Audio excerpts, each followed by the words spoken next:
मुंबई में दशहरा पर हुए गोलीकांड की बात करेंगे। मुंबई में एनसीपी अजीत पवार गुट के नेता और महाराष्ट्र सरकार के पूर्व मंत्री बाबा सिद्दीकी की गोली मारकर हत्या कर दी गई। बांद्रा में खेरवाड़ी सिग्नल के पास उनके बेटे जीशान सिद्दीकी के दफ्तर के बाहर उन पर फायरिंग हुई, जहां पर उनकी मौत हो गई। बाबा सिद्दीकी शनिवार रात करीब 9:30 बजे ऑफिस से निकले थे, तभी उन पर यह हमला हुआ। पुलिस के मुताबिक हमलावरों के पास 9.9 mm के एडवांस पिस्टल थी। पुलिस ने हत्या के आरोप में 2 संदिग्ध आरोपियों को गिरफ्तार किया है। एक आरोपी की तलाश अभी भी जारी है। कुल 3 शूटर आए थे। बाबा सिद्दीकी को 15 दिन पहले जान से मारने की धमकी भी मिली थी। केस क्राइम ब्रांच को सौंप दिया गया है। तो बाबा सिद्दीकी की गोली मारकर हत्या की गई। 2 शूटर गिरफ्तार किए जा चुके हैं। देखिए 9:30 बजे के करीब ये घटना यहाँ पर हुई है। उसके बाद श्री बाबा सिद्दीकी को लीलावती हॉस्पिटल में एडमिट कराया गया है। 2 संदिग्ध लोग हैं जिसे हमने ताबे में लिया है और इसका आगे इन्वेस्टिगेशन क्राइम ब्रांच मुंबई कर रही है। तो गोलीकांड से मुंबई दहल उठी और सबके मन में अब यही सवाल है कि बाबा सिद्दीकी की हत्या के पीछे आखिर कौन है। जिस तरीके से सरेराह बांद्रा के उस इलाके में ये पूरी घटना हुई, जो भीड़ भाड़ वाला इलाका रहता है, और ये जो तमाम तस्वीरें आपको दिख रही हैं, ये बाबा सिद्दीकी की हत्या की जो अलग अलग पहलू हैं उनको दिखाती हैं। बाबा सिद्दीकी की गोली मारकर हत्या की गई। शूटर आए थे, 5 राउंड उन पर फायर हुआ, जिनमें से 3 गोली लगी बाबा सिद्दीकी को, 2 गोली उनके सीने में लगी जो आर पार हो गई, और 1 गोली पैर में लगी, और उसके बाद वहां से शूटर फरार हो गए। हालांकि उन 2 शूटर्स को पकड़ा गया है, अभी एक की तलाश जारी है। और चलिए अब आपको बताते हैं कि पूरा वाकया क्या था और कैसे बाबा सिद्दीकी की हत्या की गई। ये देखिए, ये पूरी तस्वीर बन रही है। रात को 9 बजे बाबा सिद्दीकी और उनके बेटे जीशान अपने दफ्तर में मौजूद थे 9 बजे तक। उसके बाद रात 9:30 बजे अचानक जीशान सिद्दीकी को एक फोन आया और जीशान वहां से चले गए।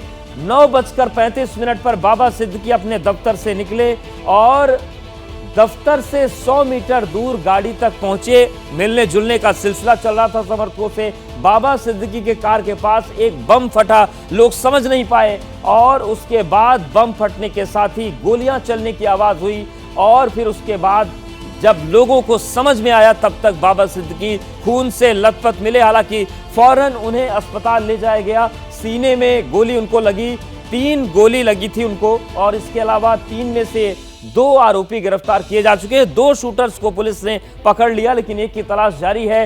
फरार शूटर की तलाश की जा रही है। 2 जो शूटर पकड़े गए हैं वो यूपी और हरियाणा के हैं। 9 mm पिस्टल का इस्तेमाल किया गया है बाबा सिद्दीकी की हत्या के लिए। तो ये पूरी कहानी है बाबा सिद्दीकी की हत्या के पीछे। तो अपने दफ्तर से बाहर निकले थे, एक बम फोड़ा गया। लोगों को लगा कि दुर्गा पूजा के बाद जो विसर्जन हो रहा है वहां पर पटाखे बज रहे होंगे, लेकिन अचानक से ये बम फटा, वहां पर धुआं फैल गया, लोगों को देखने में दिक्कत होने लगी। और जब तक तस्वीर साफ हुई तब तक 3 गोलियां बाबा सिद्दीकी को मारी जा चुकी थी और खून से वो लथपथ थे। उनको अस्पताल ले जाया गया।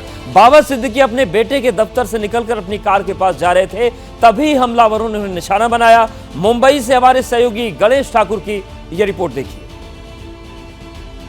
ये वही रेंज रोवर कार है जिसमें बाबा सिद्दीकी पर हमला हुआ, और आप यहाँ पर देख सकते हैं ये 1 गोली का निशान यहाँ पर है। और अंदर अगर आप आगे आएंगे, कैमरामैन प्रशांत से कहूंगा कि यहाँ दिखाया, इसी गाड़ी में उनको लाया गया था। अंदर खून के धब्बे भी हैं। इसी गाड़ी में उनको अस्पताल लाया गया, जिससे पहले अस्पताल आने से पहले उनकी मृत्यु हो गई थी, क्योंकि गोली जो है वो सीने से आर पार हुई थी, और 3 गोलियां उन्हें लगी थी। 1 सीने से आर पार हुई थी, बाकी 2 वाइटल ऑर्गन्स को टच करके गई थी। यहाँ पर आप देख सकते हैं उनका चश्मा भी यहाँ पर है और पीछे भी खून लगा हुआ है। तो यहाँ इसी गाड़ी में उनको लाया गया था। अब पूरा घटनाक्रम आपको बता देता हूं मैं कि करीब 9 बजे जीशान सिद्दीकी और बाबा सिद्दीकी इसी गाड़ी से वापस जा रहे थे उनके जीशान सिद्दीकी के दफ्तर से। जब वो दोनों गाड़ी में बैठे, उसी समय जीशान सिद्दीकी को एक कॉल आया, और उस कॉल आने के बाद में वो गाड़ी से उतर गए बात करने के लिए। बाबा सिद्दीकी उस समय गाड़ी में बैठ रहे थे। अमूमन जब वो उनके कार्यालय से निकलते थे तो तमाम कार्यकर्ता उनके साथ में रहते थे, उनसे बातचीत करते थे। तो उसी सिलसिले को वो आगे ले गए आज भी, और आज भी जाते समय कार्यकर्ताओं से बात कर रहे थे। उसी समय गाड़ी के आसपास एक बहुत बड़ा धमाका हुआ। बताया जा रहा है कि धमाका किस चीज का था ये पता नहीं, लेकिन धुआं वहां पर निकला और धुआं निकलने की वजह से वहां पर लोग समझ नहीं पाए कि आखिर किस का धमाका है और धुआं कहां से आ रहा है। बहुत ज्यादा धुआं हो गया था, लोगों की आंखों में समस्या आ रही थी, गला खराब होने लग गया था और तभी अचानक 3 राउंड फायर हुए।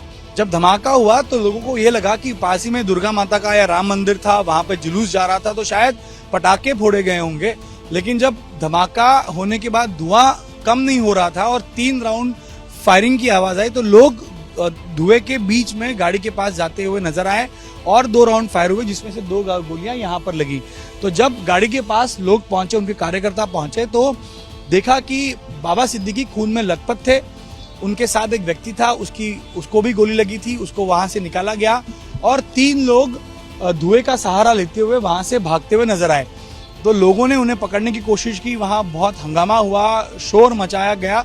तो पास ही में आज दशहरा होने की वजह से बंदोबस्त लगाया गया था मुंबई पुलिस की तरफ से। तो मुंबई पुलिस की टीम जो वहां मौजूद थी, उन्होंने देखा कि कुछ हो रहा है, हंगामा हो रहा है, 3 लोगों के पीछे लोग भाग रहे हैं।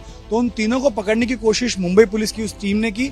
2 को पकड़ने में वो सफल हुए, तीसरा वहां से भाग निकलने में कामयाब हो गया। 2 शूटर्स, जिसमें से एक का नाम शिवा बताया जा रहा है, दोनों ने जानकारी दी है कि 25 दिन पहले वो मुंबई आए थे, पहली बार मुंबई आए थे, उन्हें लाया गया था।